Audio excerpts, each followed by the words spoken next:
Okay, I'm so excited for tonight's call because I know that a lot of you guys love Carmel. You guys follow her story and you're so inspired by her. So, Carmel and I met because we signed up. I don't know if we signed up exactly the same time, but really, really close together in the early fall of 2013. And so we were put into a lot of the same training groups together. And then we kind of got to know each other. We became success partners, and the rest is history. But so we've grown our businesses, alongside each other the whole time. And Carmel was working as a teacher. Oh, hang on, we've got a weird volume situation. Carmel was working as a teacher that whole time, and she was building her business and working full time. And if any of you guys are teachers, you know that teaching doesn't end at 3, so there's a lot of extra work and time commitment involved. And then trying to build a significant coaching business on top of that, that's a lot. And so recently, guess not that recently anymore, but earlier this year, she was able to officially stop teaching and retire herself from teaching to be a coach full time. So that is no small feat, and that is a super exciting thing for her. She is a 2-star diamond official, 5-star diamond qualified, Success Club 5 all-star legend, which means that she has hit Success Club every month consistently for 24 or more months. So pretty much since she's been a coach, she's been hitting Success Club. And I know that you guys hear this Success Club All-Star, Success Club All-Star Legend thing a lot when I'm introducing people. And there's a reason. You guys hear me say success leaves clues. And there's a reason why all of the top coaches, the ones that are, hitting these incredible milestones, that they're all Success Club All-Stars and Success Club All-Star Legends. It's because that is a pivotal building block to building a successful business over time, is making that a priority. So I'm going to go ahead and hand it over to Carmel. She's amazing. She's inspiring. You're going to love her. Carmel, I'm going to go ahead and mute just that way my TV, because the football game's on, isn't loud. And you can take it over however you want. Okay. So can you all hear me okay? Yes? Okay, good. So I'm going to tell you guys a few things, a little bit more about myself as we go along, and then you'll have some time to ask questions and stuff at the end, because I know y'all are wondering how in the world did I end up retiring myself. And it's definitely through a lot of grit. I know you guys use that word a lot. So I'm going to share my screen so you guys can see my presentation. Okay. So what I wanted to talk to you about particularly is something that I feel it's just on my heart this year with the business. And that's being committed to it. And I think of this business, I've actually got a couple of metaphors from it. This is from my old days as an English teacher, just a couple of years ago or a couple of months ago. But metaphors to me make a lot of sense. And what I like about this is that it helps me to understand the journey, because it really is a journey. And I want you to prepare yourselves for that. It's a commitment that you make, and it's not unlike the commitment that you make for your own fitness journey. When you decide to get a Beachbody program and to start your new fitness life and to change the way you eat and all that stuff, and your challengers too, they are really excited, right? Like jumping into it with all this excitement, and they can't wait, and they're super committed, and they're ready to go. And then things get a little rough, and sometimes they drop off, sometimes they hang in, but that a lot depends on their personality. For you, if you can understand the way that commitment will help you with this business, you can communicate that to your customers as far as their fitness journey, and you can communicate it with your coaches and yourself, and remind yourself that it is a huge part of sticking with this journey and being successful. Most of the people will probably tell you a big part of being successful in this business is just lasting longer than other people. Like there are just so many people that leave early. And if you quit early, you miss out on it, because there really does take some time to build. But the time flies by, and before you know it, you're much closer than you thought that you were. So my first one was a quote by Jean-Paul Sartre, is that commitment is an act and not a word. And I know, like, if you're in a relationship with someone, you understand this. Every single day, you're committed to them. That means that you make choices about what you do and don't do. You act in a certain way towards them. It's not just a word. It's something that you do day in and day out. So to commit to your business, it's literally, Beachbody's mantra for mostly for the fitness journey is to decide, commit, succeed. And I think everybody loves the decide and succeed part. It's the commit part that's hard, and we kind of gloss over it. But one of the ways to do this truly that I handled right from day one, I was like, I will not quit this business for at least 1 year. That was my complete commitment, because I knew that there was no way I wasn't losing money on the business, right? Like I was spending money on things I would have done anyway. And I was kind of a skeptical Shakeology user. I don't know if any of you guys were, but I had gone vegan pretty close to when I started the business. And I did not love vegan Shakeology right off the bat. So I was like, oh man, I'm not gonna be able to make it in this business because I don't love this stuff. Took me a few weeks. I mean, that's how literally I had to be like deciding. That was one of the things that really pushed me to make that commitment, was that small of a thing. Like, if I can't like this product, I can't be in this business. So, and I tend to be that kind of person. I look a little bit for like, where can I find the thing that I can get out? You know what I mean? Like the escape route. I like my escape routes planned.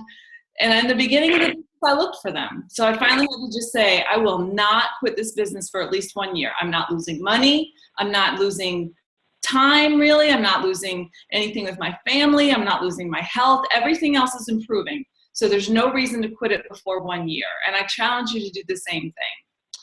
And then just decide that you're going to give the business time to grow and feed it with the 3 vital behaviors every day. There's a lot of times we get kind of like caught up in the new shiny things, and we want to, like, if you try a new method of inviting or a new method of putting challenge group invites on your page and they don't work in month 1, you're like, well, that was just a failure, and jump onto something else. And then that doesn't work because there's no consistency. Just give these vital behaviors time to grow, time to get better at them, and you will succeed. Things just need a little bit of time. And then the biggest thing for me, and I think for most of us as coaches, is that you just have to decide to ignore the outside voices of doubt. And the biggest challenge, I feel like, is to learn how to silence the interior ones.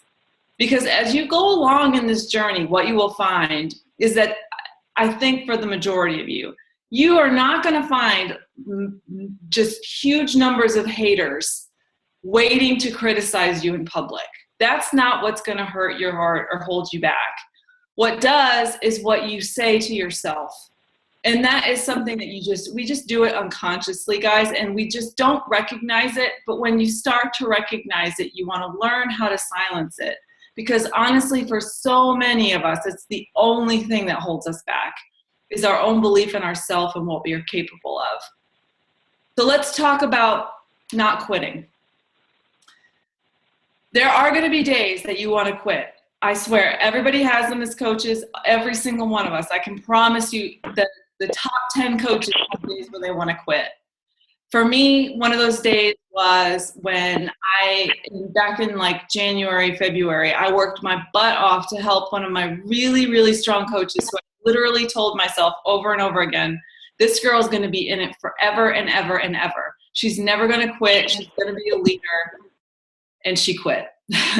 And it was just devastating. I mean, it was absolutely out of the blue. And, it left a hole in the team. She'd been really helpful with challenge groups. And I was just like, oh my gosh, here I was thinking we were pushing to 5-star. And all of a sudden I was back at 1. And she was on the side of my business that I hadn't really been building because it was kind of strong already. So I had nobody to replace her. And that held me back for a while. It held me back until just about recently, because I didn't have coaches on the other side. I couldn't get past 1-star again. So for like 6 months, I sat there.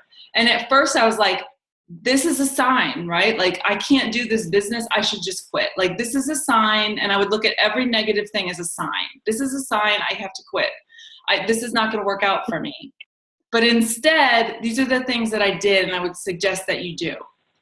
First is to remember why you started. Write it down, because when you write something down, it just transforms that information in a way that just thinking about it does not.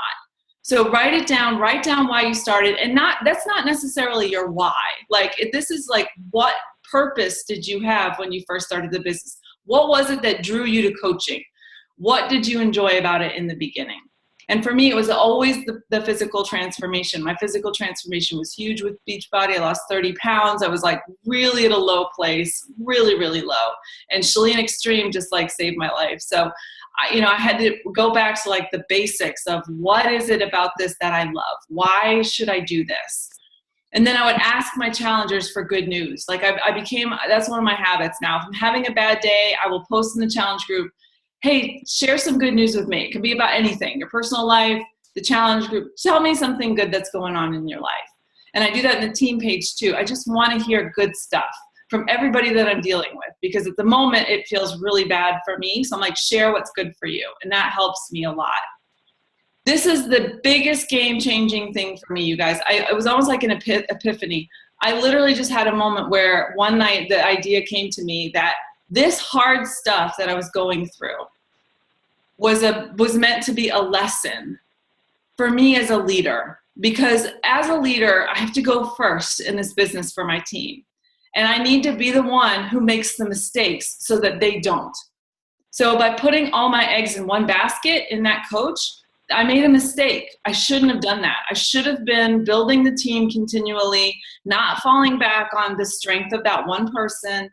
And that was the lesson. And the lesson too was like getting over it and getting past it, because that will happen. It happens to all the leaders I've ever talked to have lost diamond coaches, which at the time I thought was like completely never going to happen, right? I'm like, who would quit when they were a diamond?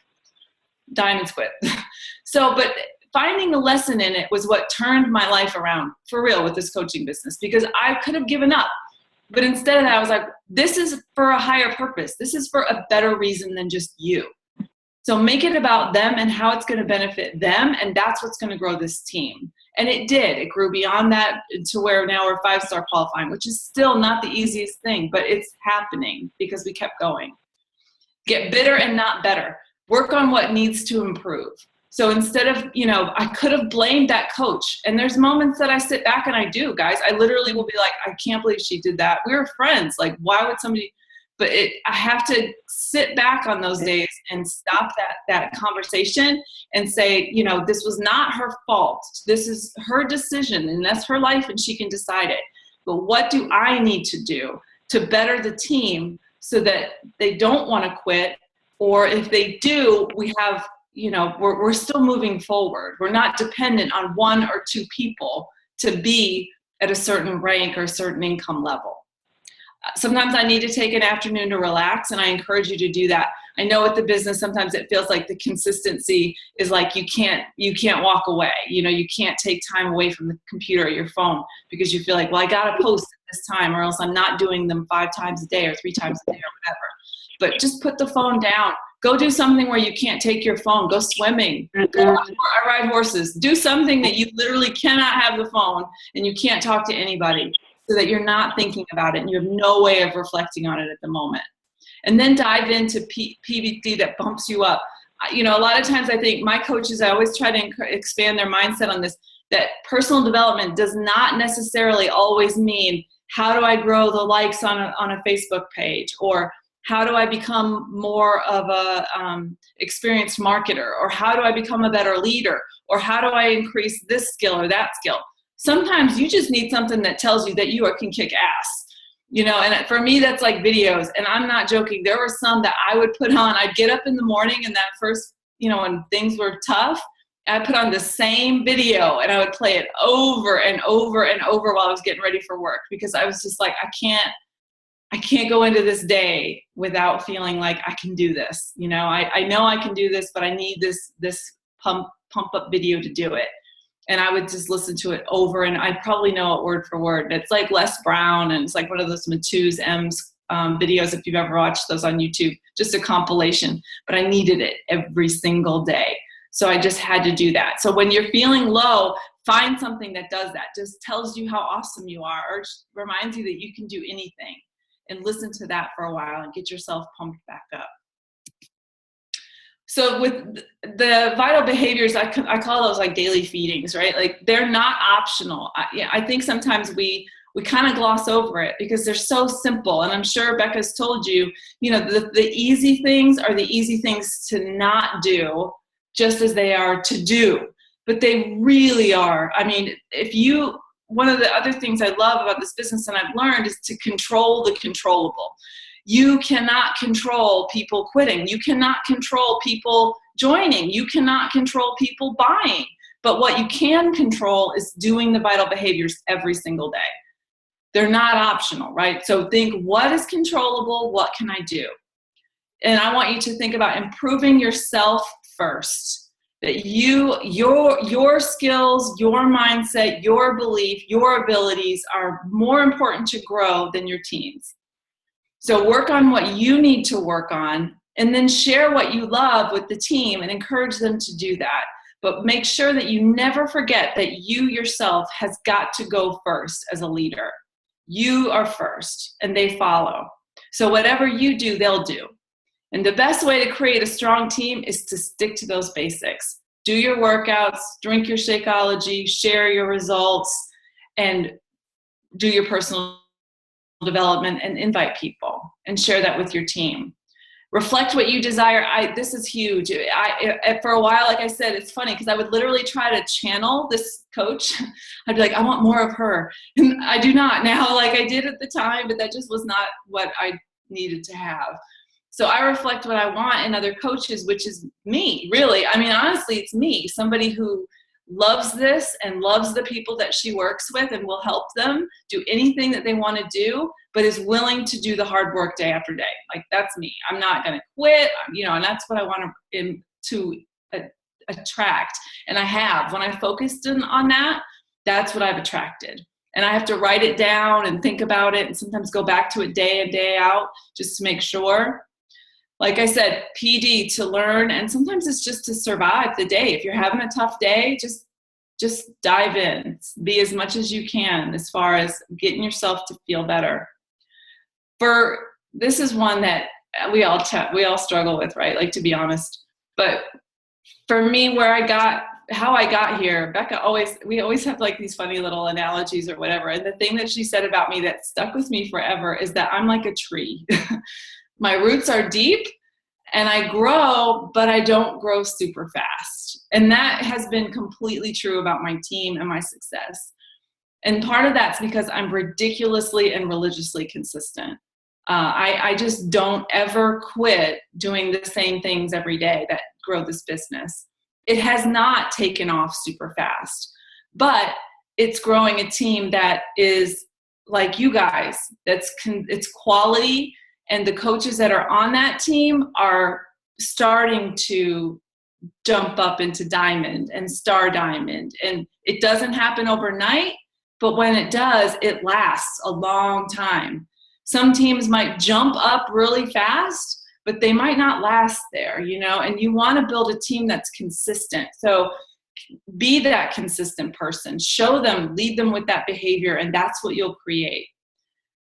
Inviting stinks. We all know that, but just do it. I hate it too. I hate cold inviting. I hate it, but I do it because it has to happen as a part of the business. So work your way up to it, and then honestly, just do it. Eat that frog. That's all I have to say about it. You can do it.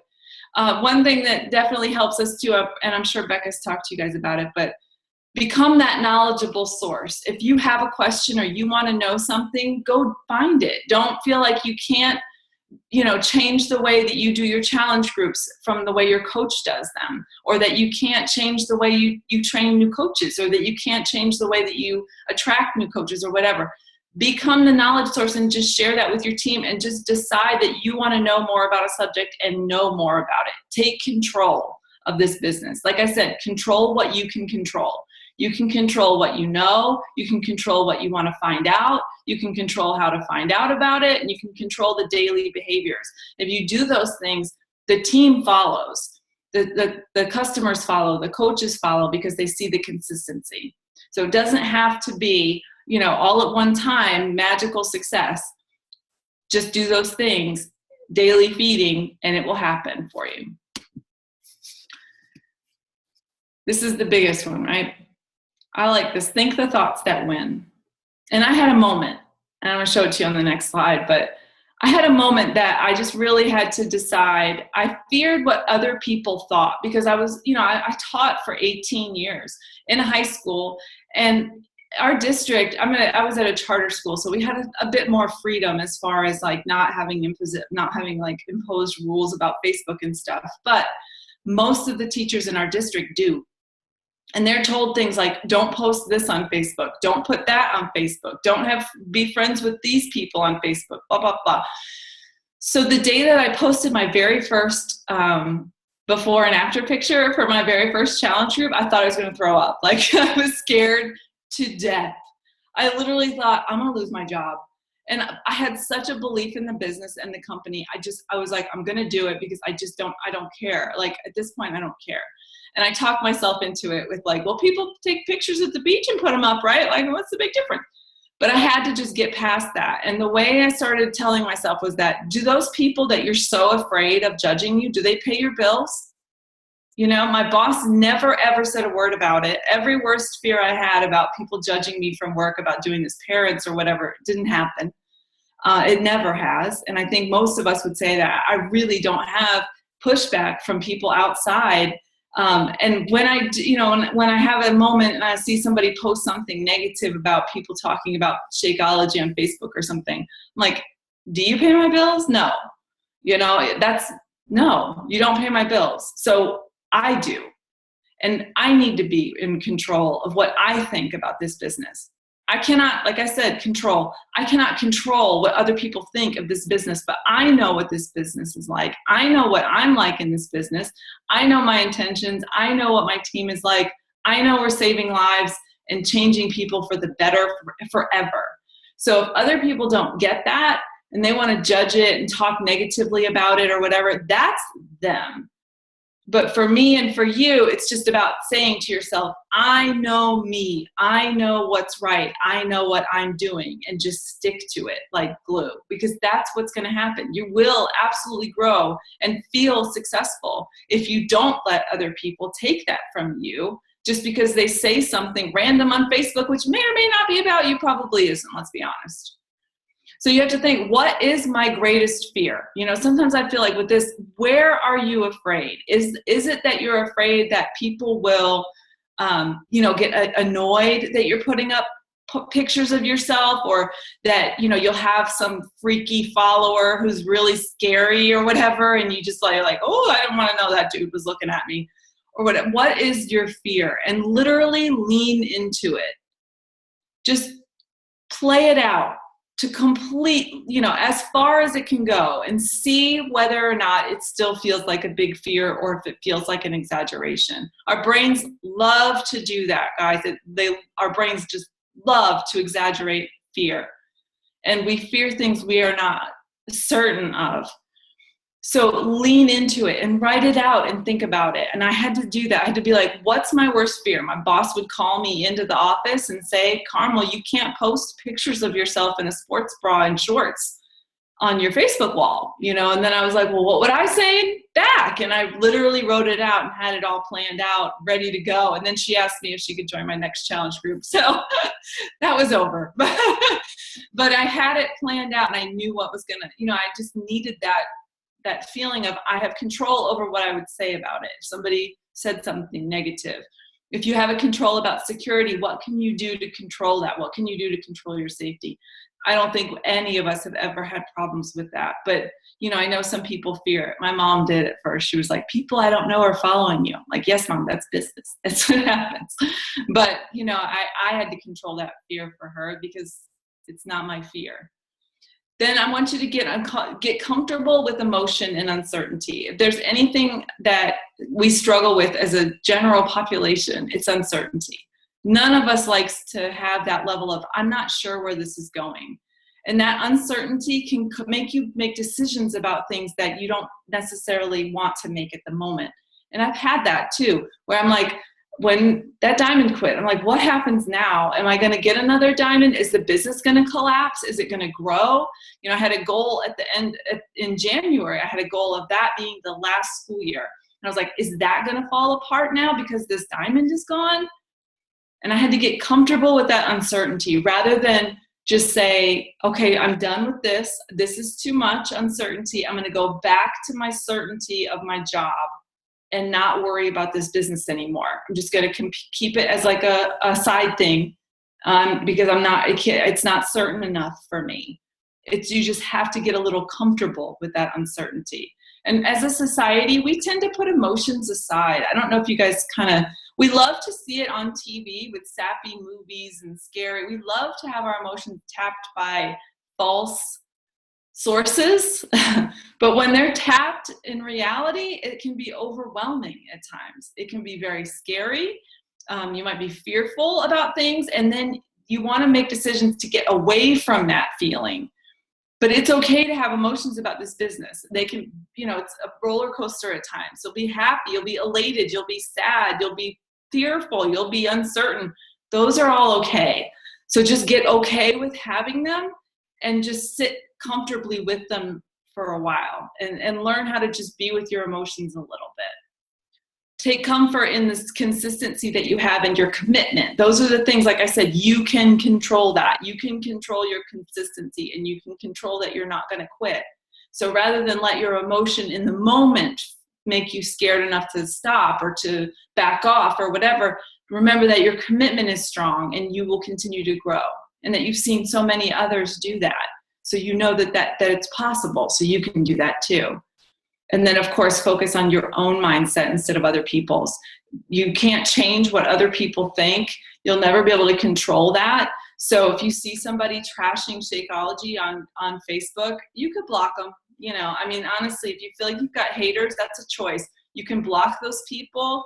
You can unfollow them. You can just make it so that you don't see that. And you don't ever have to defend what you're doing with your business and your products and your challenge groups to anybody. You don't owe anybody an explanation for what you're doing if they don't understand it and they're being judgmental of it. You only owe your best to the people who put their faith in you and who come to you for help. That's who you owe explanations and your best to. Those other people, just let it go.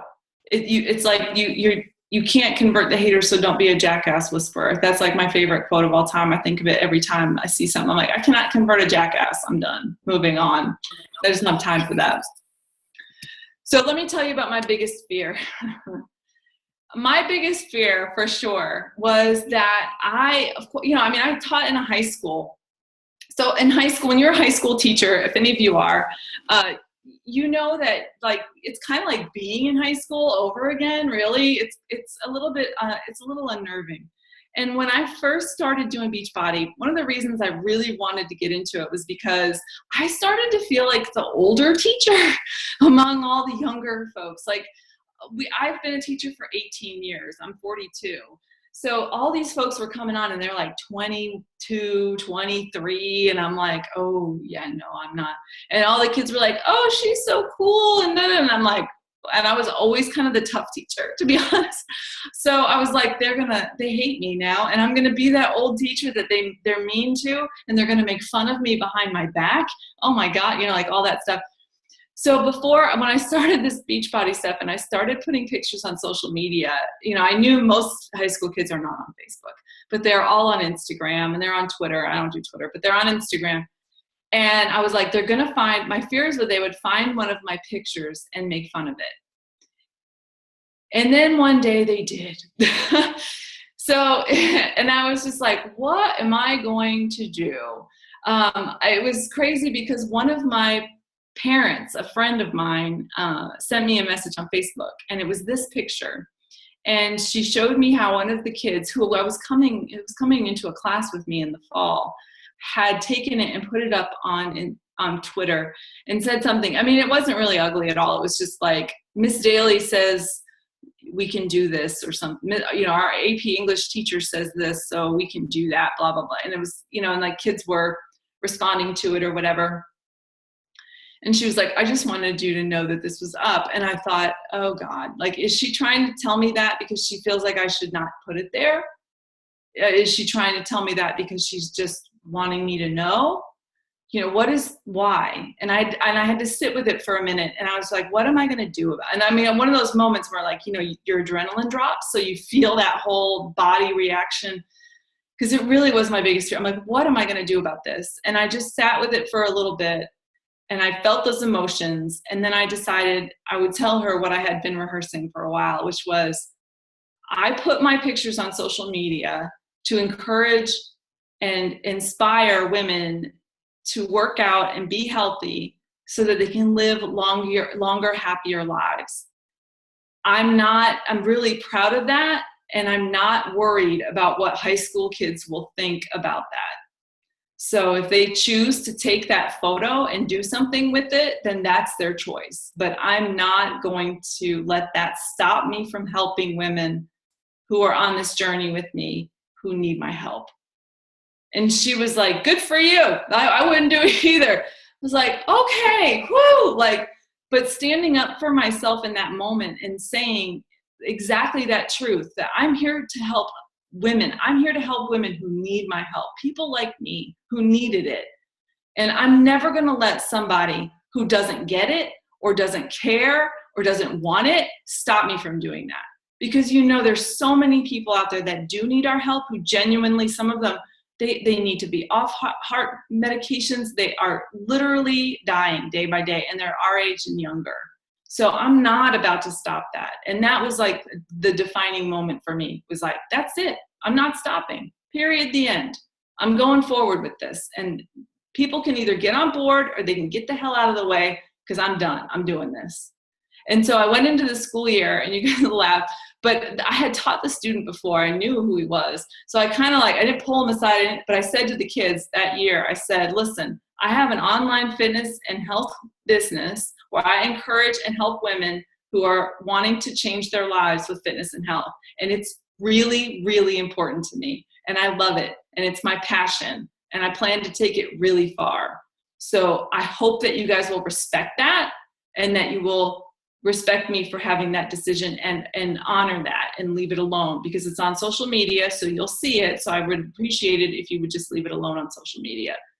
And they did. So, and they were all awesome about it. So it was like, getting out there and defending myself, just standing up for it and saying, this is it, guys, this is my life.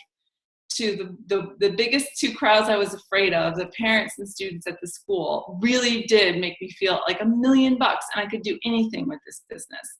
And that was the last year that I taught. That was it. Whenever I had issues with this, whenever I was so afraid of what would people think, or how am I going to make it past this setback? What am I going to do? I had to connect back to my real why. And that's not my pageant why, right? Of like helping women. Of course, that is really a good why. But my real why is my husband and me and my family. That we have a bigger dream to have a lot of time together. My dad died really young, and I just didn't want to see that for the two of us.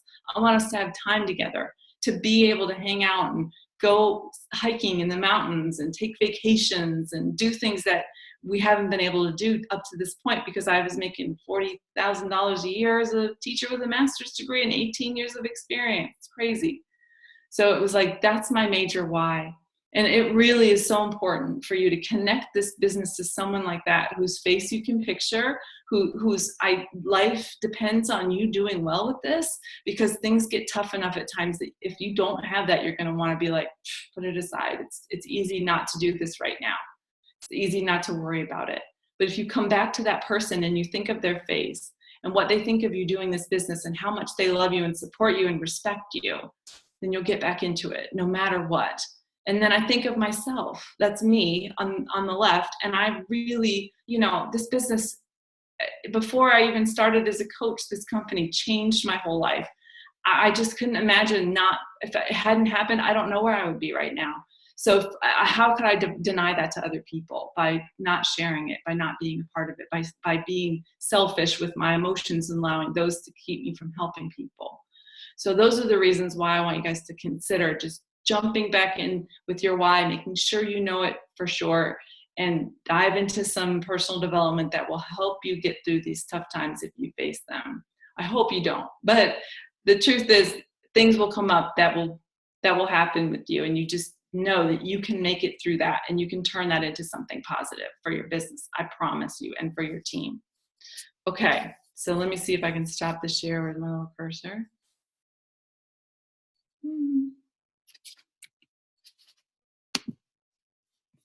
Okay, So Becca, do you want to unmute them or how do you want to do that? Okay, so I'm just going to leave everybody muted for now. Thank you so much, Carmel. That was amazing, inspiring. I don't know if you saw the chat, but everybody was saying, yes, yes, yes. I didn't. I'm I'll so have to go back and read the chat. You're awesome. So read it because it'll be a good little self-confidence boost. That was amazing, though. I love your story. And I mean, I kind of already know it, but it's always fun to hear it again. And hopefully that inspired you guys too. So Carmel offered to stick around for a little bit and answer any questions anybody has. So I know that there's a lot of you guys that are teachers or have full-time jobs. I don't know if you in particular have anything you want to ask Carmel, but this is your chance to pick her brain or get her opinion or just tell her she's awesome or whatever. So I'll open the chat and read some. If you want to write them in the chat or if you want to unmute yourselves and talk, you can. First question, Vanessa asked, what personal development books have been helpful for you to think the thoughts that win?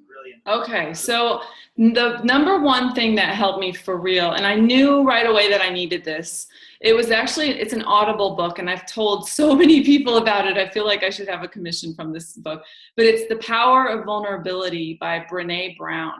It's an Audible, it's relatively long, and she's got some new books. She's got one called Rising Strong that's out now. It's not nearly as good.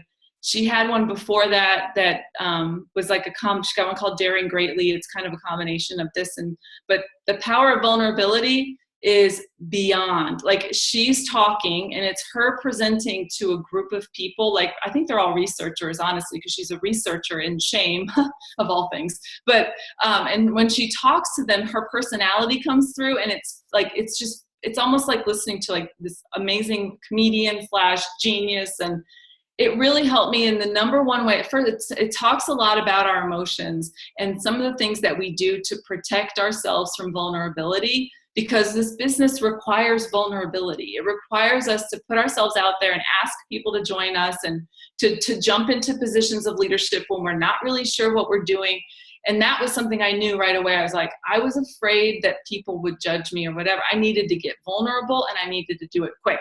So that is one of my favorites of all time. It is worth it. The cheapest way to get it is to just get an Audible account and download it. And like, if you're on a long drive, or you can take some time during the day to just listen to it for, an hour or so at a time, it would fly by. It's fantastic. Yeah, that was really good. It's almost like when you listen to TED Talks, since you can hear her actually talking, which is kind of nice. Yeah, so much nicer. Okay, so Christina asks, how did you balance your full-time job with doing 3 vital behaviors every day? Oh, good question. So I was not the type to do it before work, because I was getting up at 5 every day anyway for work. So I'm like, I ain't getting up at 4:30. There are some limits to that. I'm not. So I would make sure that I carved out 15 minutes before I left for work, and I would do posting in the challenge groups and check-ins on the challenge group, and like just commenting, liking real quick on their messages. And I would do my first post of the day, and I was just focusing on my personal Facebook page. I did not have other social media going at the same time. I did my personal Facebook page only. So I would I usually would just go to Pinterest. If I hadn't planned it the night before, I would just go and like look up inspirational quotes and find the first thing that stuck out to me, save it, and put it on there real fast. Like, I was pretty quick about it. And that worked for a really long time. In fact, I still like doing that. At lunchtime, I would check my messages, and I did eat in my room alone, which is not awesome for social interaction, but I had a goal. I was like, I want out of here. And so I'm eating in my room alone, and I only had 25 minutes for lunch. So literally like going to the cafeteria and coming back, not gonna work. You know what I mean? I was like, sit here and work. So I would just sit and work and eat at the same time. And that was when I friend requested people, and I did the liking and commenting on their photos. That was my time to do that. And I would read messages at the same time. And if I got messages throughout the day that needed attention right away, I would do that. I would pull time aside, like in the middle of class of kids. A lot of times they were working on something, and I could take it out and do it just like at the back of the room or whatever, real quietly. But I tried not to do it a lot during the day. And then in the afternoons after I got home, before my husband got home from work, I would do some more. That would like my research time, kind of my personal development time. I did personal development a lot in the car, listening. I don't do as well with reading. I'm good with listening. So I would listen on the way there and on the way back and at lunch and at planning. I would just put like personal development on all the time. So it was just soaking in. In the evenings, I would do more messages, a blog post maybe, and then my major post for the day was always at night. I didn't do that like when I had time to plan it, I would do it at night. And I gave up TV, really. I just didn't watch TV anymore. I stopped doing everything that was wasting time in the evenings. So it was normally like an hour. Basically between like 8 and 9 was my golden time to do my post, any message catch up, that kind of stuff, like real Facebook time. And then I was done. I tried to be done by 9 so I could hang out with my hubby.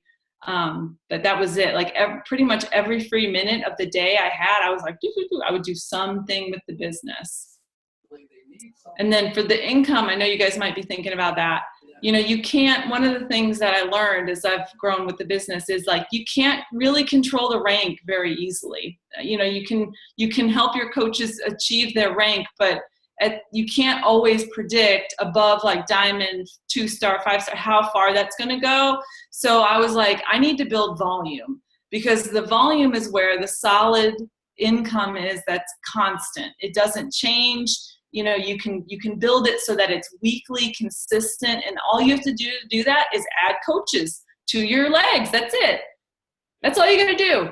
So like I can control that, right? You guys know my theme is control, but I can control how many coaches I add, because if I set a goal, I'm like, do it, and I'll do it. I will just ask as many people as I need to get there.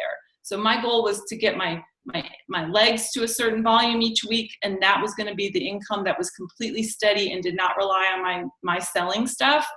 And once I hit that consistently, then I was like, okay, I can do that. Now I can back off. Now I can leave teaching. But it was, setting that goal of this is what the volume needs to be. To get there, I need to add coaches. And I just went like crazy adding coaches to those legs. Even if just business, anybody, I didn't care. It doesn't matter whether or not they're going to be a business builder, because again, you cannot control that. You're not going to know when you attract somebody right away if they're going to be a business builder or they're just going to be a discount coach.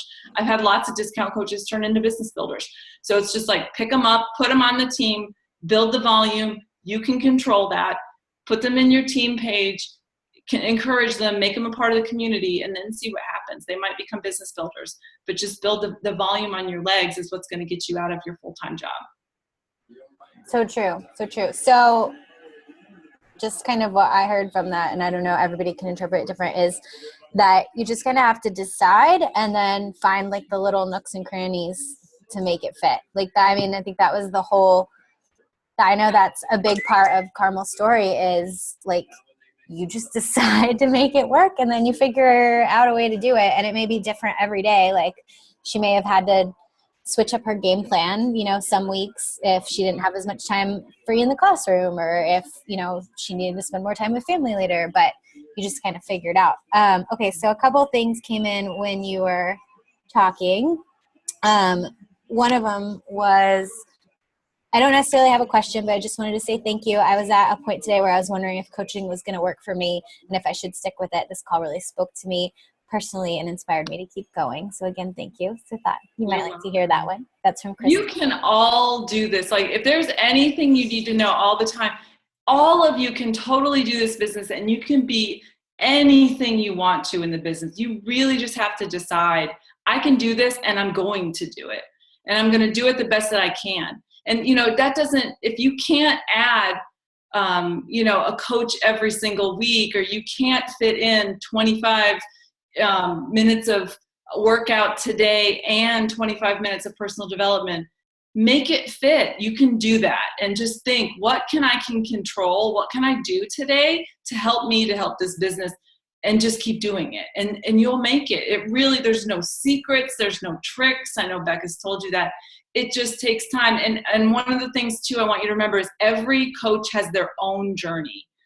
Every one of us is on our own journey, and our own journey is based on our fate and our abilities and the people that we attract. And so you cannot look at your business and be like, well, it's not good enough because it doesn't look like so-and-so's, or I'm not here where I thought I would be because, I should be here and I'm not. So that means I'm not good enough. That's not what it means. It just means you're not ready to be there yet. I wanted to be a 5-star last year at this time. And let me tell you, I was not ready to be a 5-star last year at this time.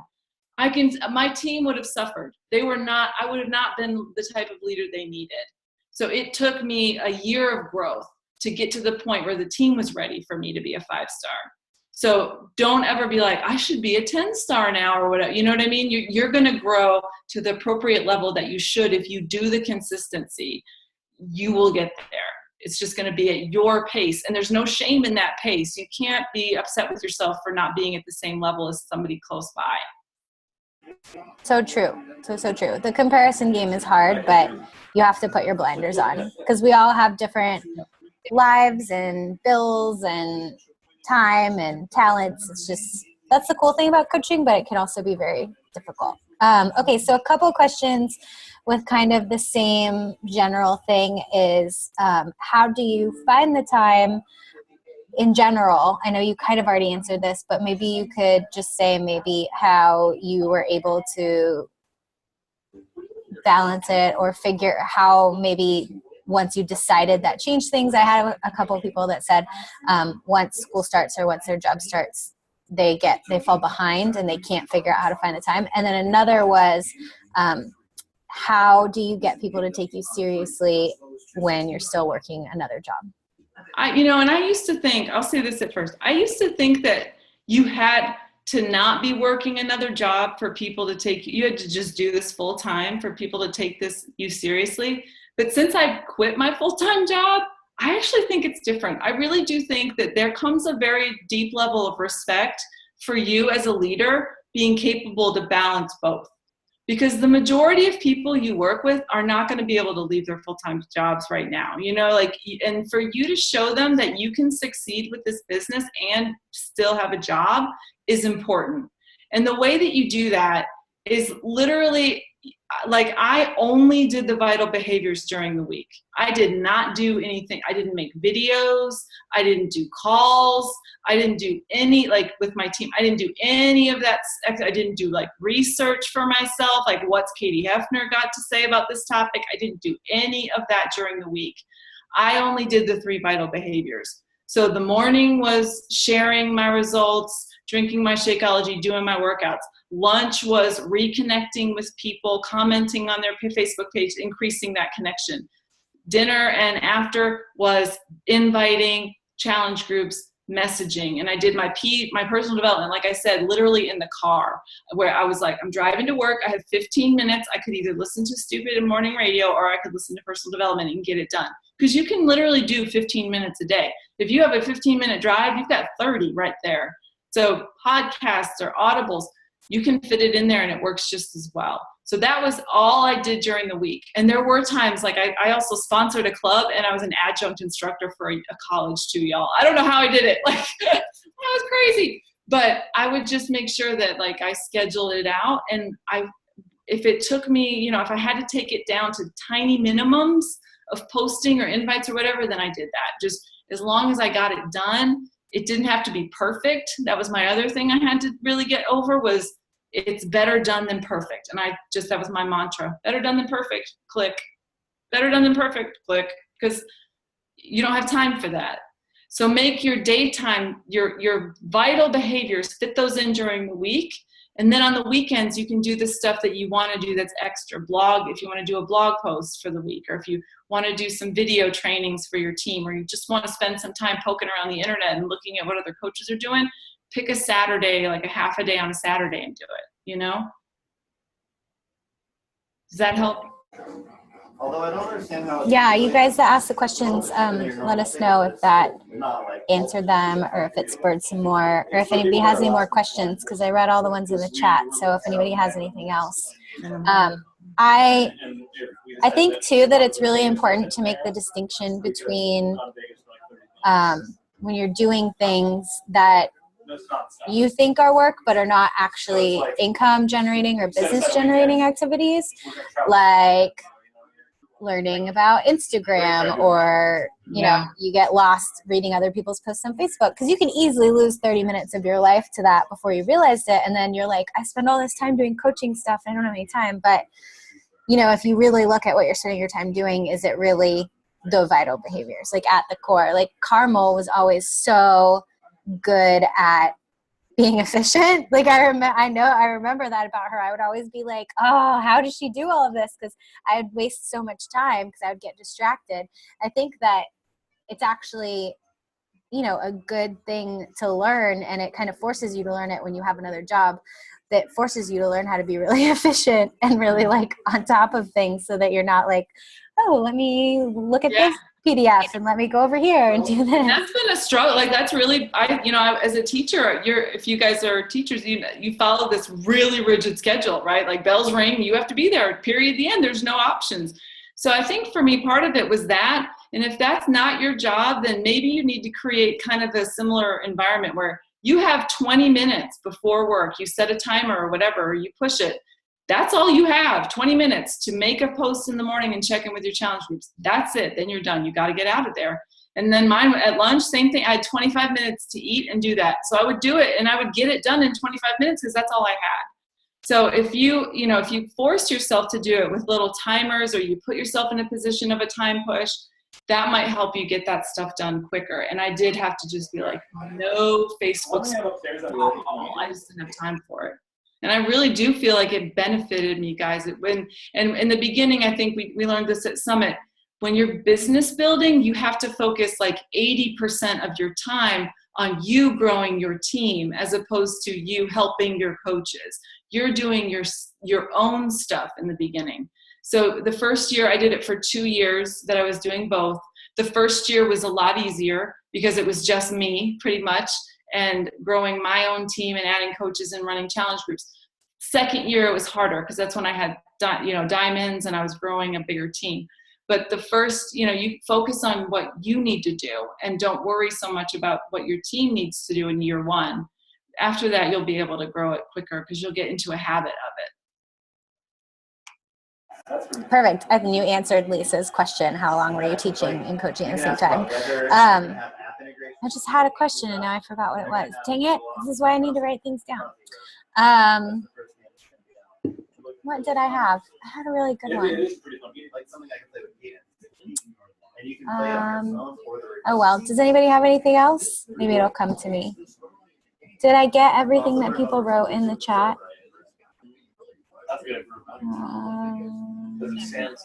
Sorry. Oh, yeah. I would like to know how you handled your family during all of the double duty, and how you were able to still prioritize them in the midst of trying to do this, and how you get them to be understanding of, that vision that you have and what you would like for it to become. Yeah, I'm lucky that I have a very, very supportive husband. He was very like, I believe this. If you believe this, I believe this. So I think, and he saw how hard I was working on it. So he took that in and he was very, very accepting of it. And I really did develop some strict no interactions with phone stuff when I was with him. Especially at night and on the weekends, like I had to establish that, where I literally was, and I still do. If we go somewhere, the phone is gone, and I don't get on it at all the whole time that we're together. I don't have kids. So, but I think a lot of my time that I would have had with kids, I probably could have used to like grade papers at home and stuff. And I'm going to tell you, this is like one of the hardest things I had to tell myself as a teacher, but I did it. I stopped taking grading home to do at night. I was like, I get paid to work with these kids until this time of day. After that, I am not getting paid for it anymore. So I'm not taking it home. And I stopped. And I was an AP English language and AP English lit teacher, y'all. Imagine. It was crazy. But I really just had to change. I kind of changed the way I taught in those last 2 years too, where I didn't give as many long assignments that needed tons of grading. I assessed the kids in different ways that I didn't need to be taking it home. And they were fine. They totally survived. They still had great test scores. And I felt less stressed. That was just something that, and I think if you're a teacher, try to set that boundary. You do not have to work for kids in a school beyond 4 o'clock. You really don't. If you want to volunteer your time as a club sponsor, which I was too, or something, do that. But don't take papers home to grade if you can avoid it. It's just not worth it. And I mean, sometimes I had to do it on the weekends because I was like, I got to take, yeah, they were like, you're not grading? Sweet. You know, some of it just had to become formative. Like, you're grading this yourself, guys. Like, I'm not grading everything to just make sure that you did it. I mean, you know, I had to be somewhat freer with it, and they understood that, and they were fine. But, and I would take things home sometimes on weekends if I had to, but I found lots of ways of like just printing things that made it easier so I could zip through tests faster, like in sets. And, you know, I did what I had to do, and I did adjust my teaching for it. But yeah, you don't have to dedicate your life to people who are not your family. My mom, she jumped on board with it later. She was worried about it for a while, and she would say things for a long time like, well, you're not going to do this full time, are you? You know, and I was like, yes, I am. And so it really did take like a couple of years, or, you know, 18 months of me saying, yes, I am, Mom. Yes, I am. And like, even when she had a lot of health problems, and I would still do the work. I'll be honest. Like, I remember she was in the hospital having a hip replacement. My sister and I were shopping for pajamas for her at the store, and I was answering questions about challenge packs. And I'm not sorry, because I'm like, what would it do for her if I didn't do that? Nothing, right? Nothing. Like, I'm going to grow this business because I want to be there for her. And now this year I can do that. I can take her to lunch. I can take her to doctor's appointments. I'm there for her. So for 2 years, they did get less of my time, and they got that. They understood it. And when we dedicated time together, I was like, not going to be on the phone. I promise I'm with you. I'm here, and I won't do it. But they did get a little less time with me in those 2 years. So now they get me all the time. I think that's a really great point to make. Like, I think that a lot of us, especially women, have the desire to be everything for everybody. We feel like this compulsive desire, and you really have to, this is like our theme for tonight, make the decision to set boundaries in your life, no matter what it is. So Carmel set them with her relationships, she set them with her students, and then getting creative with your time management. Like she said, she figured out ways around it. Grading was taking too much time. So how can I change this to, you know, still be good at my job as a teacher, but be more efficient and free up some of my time? And that can translate to so many things. Outside could translate to being a stay-at-home mom. It could translate to any of your other jobs. How many things do we take on in our life that we really don't have to take on, or we could figure another way to do it, but we just do it to make people happy? Right. But we have to just hit that point where we're like, listen, like, I want to make you happy. I'm going to do a good job, but I'm not going to sacrifice my dreams and goals to do more than I need to do here.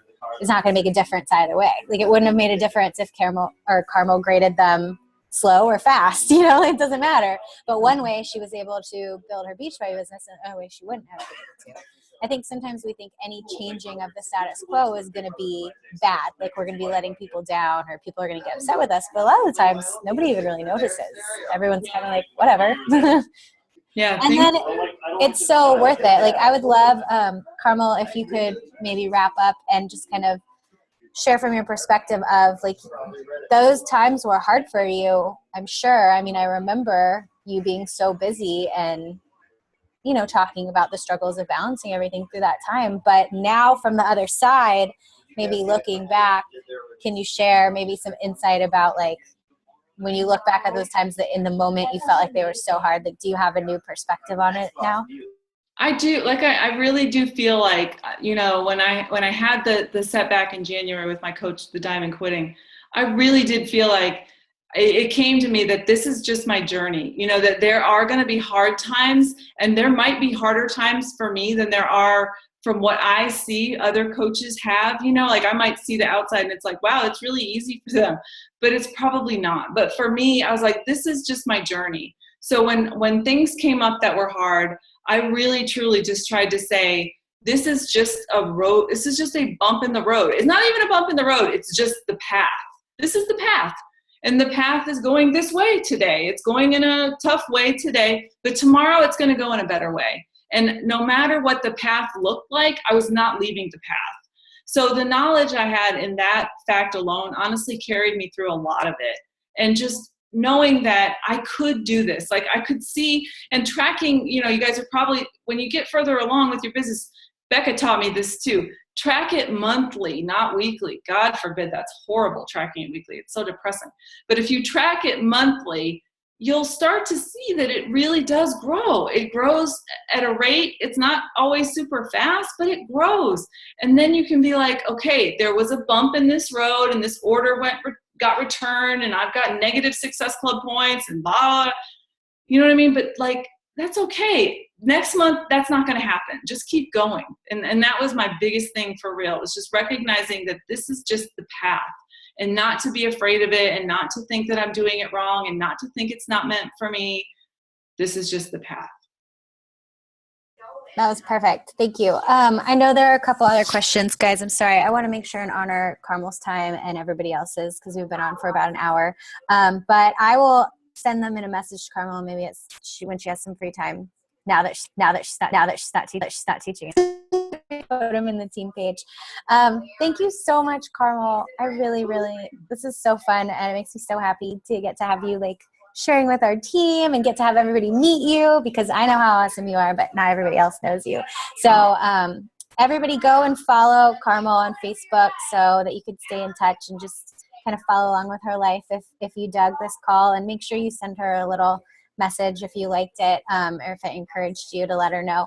Thank you so much, everybody, for being here, for giving of your time, and you know, just honoring being together as a team and learning and growing. I hope that you guys have a wonderful Friday and weekend. Bye. Thank you, guys. We'll do